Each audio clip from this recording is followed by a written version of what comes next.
एक संख्या जब इतना और इतना के योग से विभाजित होती है, क्या बोला कि एक संख्या जब इतना और इतना के योग से विभाजित होती है तो भागफल के रूप में इतना और इतना के बीच के अंतर का 3 गुना और शेषफल के रूप में 35 प्राप्त होता है, वो संख्या क्या है। ये प्रश्न आपको कुछ इस तरह से पूछा गया है।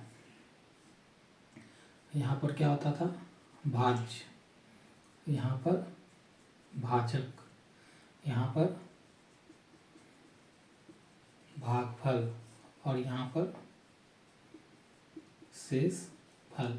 कंसेप्ट इस प्रश्न का यही है, भाजक, भागफल और शेषफल। तो देखिए, एक संख्या जब इतना और इतना के योग से, मतलब इस दोनों को जोड़कर इस योग से विभाजित किया जा रहा है, मतलब ये संख्या पूछा जा रहा है और इतना से विभाजित किया जा रहा है, मतलब ये इसको भाग दे रहा होगा, विभाज्य कर रहा होगा। तो भाजक कौन है यहाँ पर, तो 335 और 265, इस दोनों का क्या बोल रहा है, योग बोल रहा है यहाँ पर। तो इस दोनों को जोड़ेंगे कितना होगा, 10, 9 1 10, 5 6, 600 हो जाएगा। मतलब जो हमारा भाजक है उसका मान कितना है, 600 है। कितना मान है, 600। ठीक है, इससे इस 600 से यहाँ क्या संख्या हमको पता नहीं है, x मान लेते हैं, उसको भाज्य करना है। ठीक है, तो भागफल के रूप में 335 और 265 के बीच के अंतर का 3 गुना, मतलब इतना और इतना के बीच के अंतर कर देना। तो भागफल के रूप में क्या बोल रहा है कि 335 265, इसका अंतर करिए तो 0, एक इधर से 13 में तो 7 और यहाँ कुछ नहीं बचा, मतलब 70। तो इसका मतलब आपको भागफल के रूप में कितना बोला जा रहा है, 70 दिया जा रहा है। ठीक है, प्रश्न को सिर्फ लंबा किया है के बीच के अंतर का 3 गुना, मतलब इसके बीच का अंतर किए थे उसका 3 गुना कर देंगे तो 221। और शेषफल के रूप में 35 प्राप्त है, और शेषफल के रूप में कितना है आपके पास, 35 है। तो वो संख्या क्या है, तो इसी संख्या का तो बात हो रहा है। किस संख्या का बात हो रहा है, इसी संख्या का तो बात हो रहा है, बस लगा देंगे। तो हम लोग जानते हैं ना, हम लोग क्या जानते हैं, भाज्य बराबर में क्या जानते हैं, भाजक गुना में भागफल और प्लस में शेषफल। तो हमको तो भाजक कितना माने हैं, x, भागफल हम निकाले हैं 600 गुना में भागफल 210 और प्लस शेषफल कितना है 35। इसको गुना करेंगे कितना होगा, 0 0 0 6 12 प्लस 35। अब इसको जोड़ेंगे 2 1 2 6 0 और 3 5। तो हमारा जो पूछा था भाज्य का, तो वो हमारा आंसर निकल गया। प्रश्न बहुत अच्छा था फ्रेंड्स, इसलिए मैंने समझाने में आपको पूरा अच्छे तरीके से समझाया कि कैसे बना सकते हैं। तो आपका ऑप्शन देखिए मिला लीजिए 1 2 6 0 3 5। तो ऑप्शन आपका क्या है, ऑप्शन ए राइट हो गया। तो आया प्रश्न समझ में, बहुत अच्छा प्रश्न था।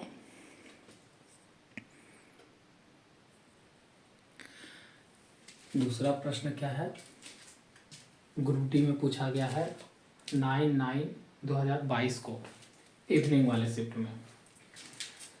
देखिए, इस तरह का ही प्रश्न पूछा जाता है। ये थोड़ा सा नेक्स्ट लेवल का है, ग्रुप डी के लेवल से। यदि 8 अंकों की संख्या, ये देखिए 8 अंक का बना 1 2 3 4 5 6 7 8, तो ये पूरा संख्या हो गया। और इस संख्या में कितने अंक हैं, 8 अंक हैं।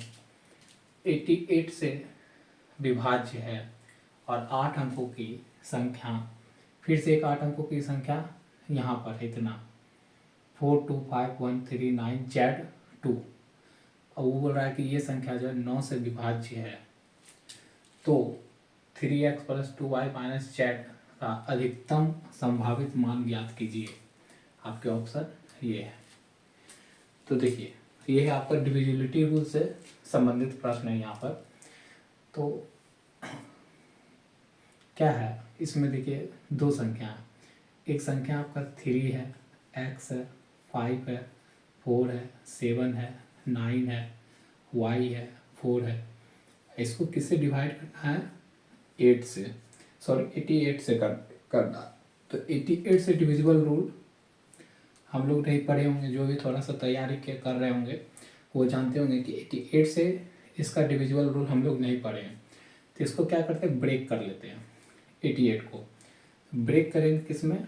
8, 11 और 8 में। क्योंकि इस दोनों के बीच में ऐसा फैक्टर करेंगे कि इस दोनों के बीच में एचसीएफ क्या बने? 1 बने। देखिए बन रहा है। तो इसका मतलब ये संख्या लागू होगा। तो ये संख्या में अगर 11 और 8 से ये 8 अंक की संख्या अगर भाज्य हो जाएगा तो ये संख्या 88 से भी भाज्य होगा। अब 11 और 8 का हमको डिविजिबिलिटी रूल आना चाहिए। तो 8 का डिविजिबिलिटी रूल क्या कहता है? एक बार मैं यहाँ लिखता हूँ। 8 का डिविजिबिलिटी रूल कहता है कि किसी भी संख्या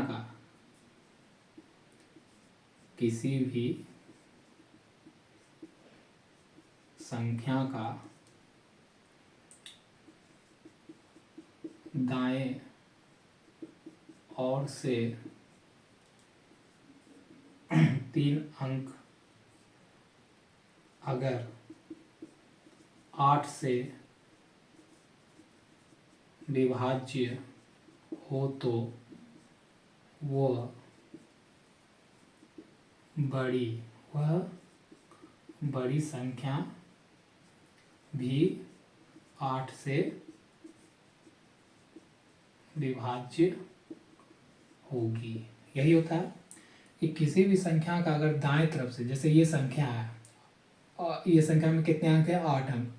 तो इस संख्या के दाएं तरफ से 3 अंक, 1 2 3, मतलब यहाँ तक अगर ये संख्या ले और अगर ये संख्या 8 से विभाज्य हो जाएगा तो हमारा ये पूरा संख्या भी 8 से विभाज्य हो जाएगा। ठीक है। तो देखिए, तो ये संख्या हम उठा लेते हैं।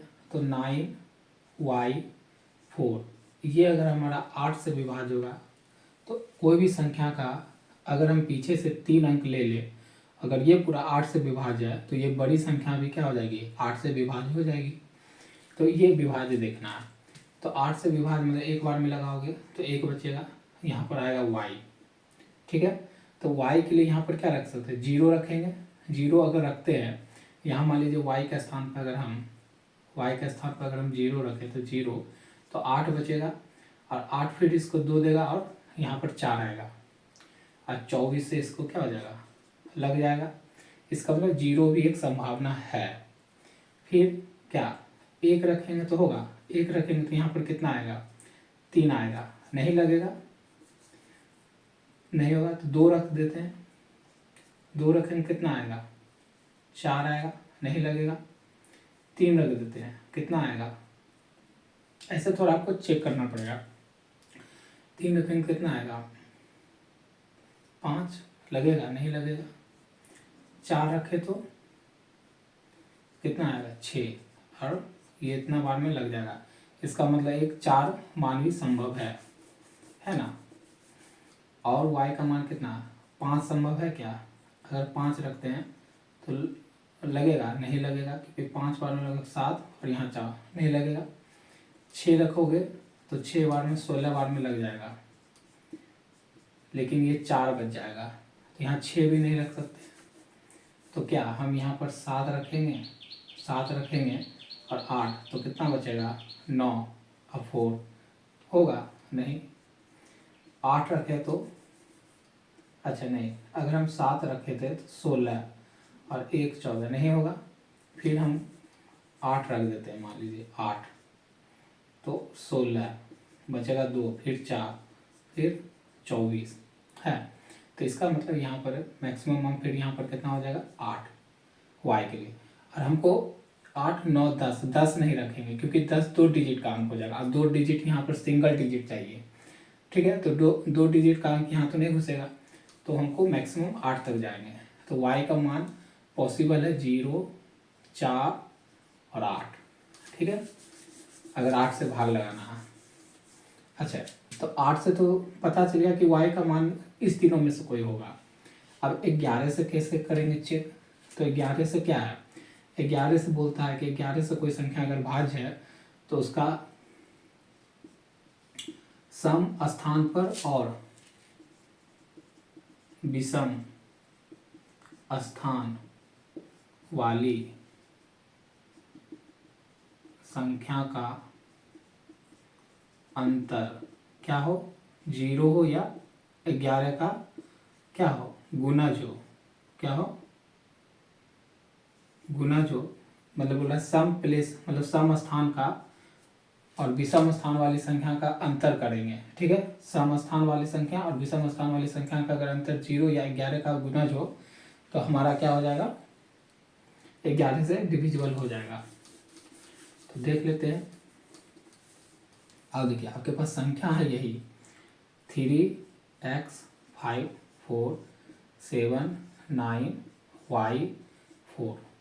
अब देखिए इस 4 में से जो 8 से हम डिविजिबल दे रहे थे y को, तो यहाँ पर 3 गो अंक मिला कि 8 से ये तीनों रखने पे y के स्थान पे ये तीनों संख्या रखेंगे तो वो 8 से डिविजिबल हो जाएगा, होगा। लेकिन जब हमको ज़्यादा संख्या मिल रहा है तो उसका सबसे बड़ा वाला संख्या यहाँ पर पुट करेंगे, इस स्थान पे कौन करेंगे, बड़ा वाला। तो यहाँ पर कौन रखा जाएगा, सबसे बड़ी वाली संख्या 8, तो यहाँ पर क्या हो जाएगा 8। अब देखिए 11 से हम चेक कर रहे हैं कि ये बड़ी संख्या 11 से डिविजिबल है कि नहीं।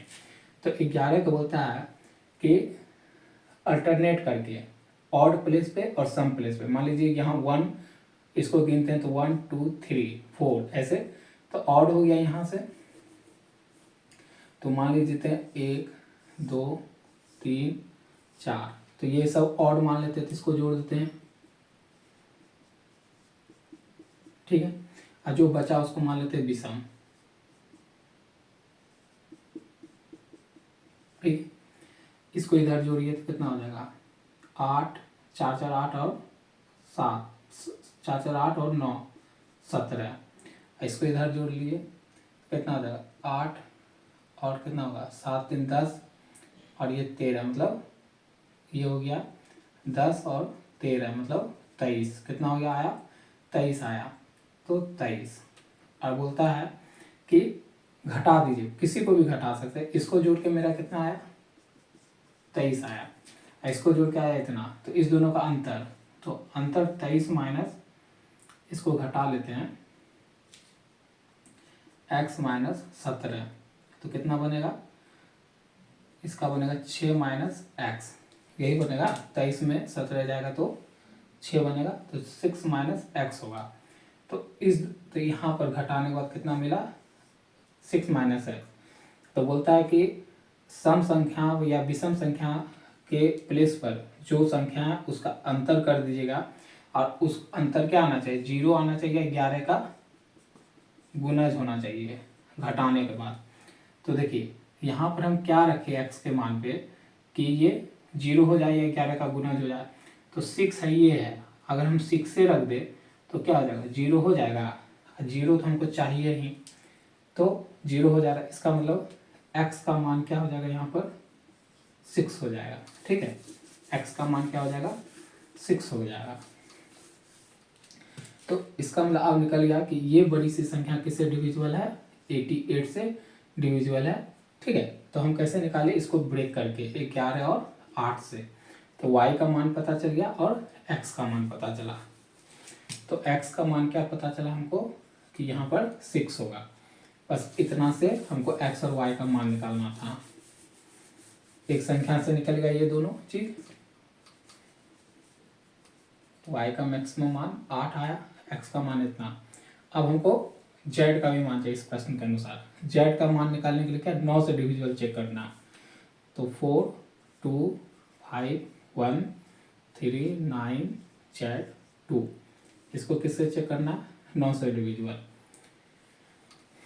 तो 9 से डिविजिबल क्या बोलता है, 9 से डिविजिबल का रूल बोलता है कि कोई भी संख्या है उसके सारों अंकों को क्या करो, सारे अंकों को आपस में जोड़ दो, और जोड़ने के बाद अगर वो 9 से डिविजिबल है तो समझ जाओ वो संख्या भी 9 से डिविजिबल होगा।